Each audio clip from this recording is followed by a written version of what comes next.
Hi, I'm Hanala, and I'm green and sober. In 1982, I was diagnosed with liver disease.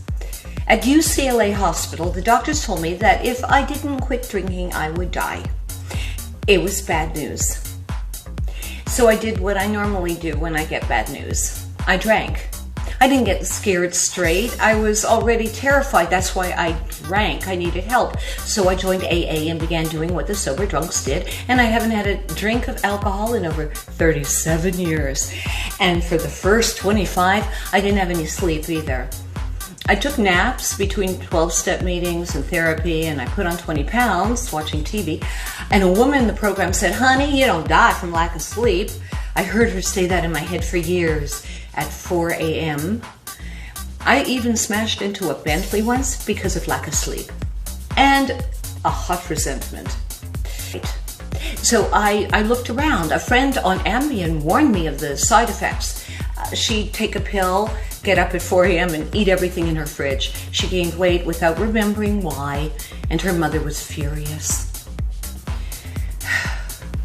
So 13 years ago, a doctor suggested I try cannabis for anxiety and PTSD and insomnia, and I told him that would be like switching cabins on the Titanic. It's the program way.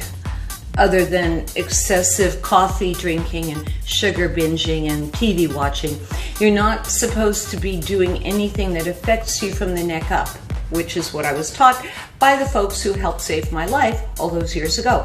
But then I thought about how I felt on weed, only weed, without the toxic chasers. And I said, well, you're the doctor, so I got a prescription. And I have been staying sober, one bud at a time, for 13 years. Getting sober in 1983, I wondered how I was going to scrape myself off the ceiling. I began teaching aerobics. It was a way to make money and the only way I could breathe or get to the gym. Teaching class would lower the anxiety, as loud music and yelling at people can, but you can't depend on that. So after my tolerance break of 25 years, I noticed an immediate lowering of the level of the screaming in my head when I had THC in my body. I mean, even meditating was annoying because demons would pop up to say I wasn't meditating right. But after adding cannabis to my recovery, I sleep, I don't pass out, I feel more sober now. I enjoy the clarity and how food tastes. But I don't use food as a drug anymore. I ask myself occasionally, did I do that dumb thing because of weed? And then I reflect back to the 25 years off of alcohol and no weed and the ridiculous things I did. And the answer is, I'm a human and humans make mistakes. Without the excess anxiety, I'm able to reflect on my behavior without becoming very defensive. It's improved my memory. I remember 47% more lyrics. Maybe you would just pass out or become couch-locked, but when I was more of a pothead when I didn't smoke. All I did was watch TV and eat to zone out uncomfortable feelings. Now, some subtle differences between me on cannabis and me on booze. I'm never hungover, and I always remember the night before. I never end up in Mexico with some dude I just met in the bar. I'm not poisoning myself or ending up in the OR or ER anymore. I went into recovery to give up what was killing me, not what was helping me. So here are a couple of good reasons to change the stigma as soon as possible.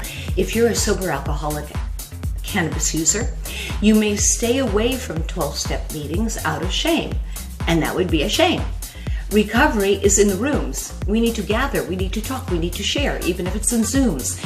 Addicts need to see each other grow and heal, and we're as sick as our secrets, and for alcoholics, secrets can turn deadly. So you gotta be honest, and vets should not feel guilty for smoking a joint so they can sleep.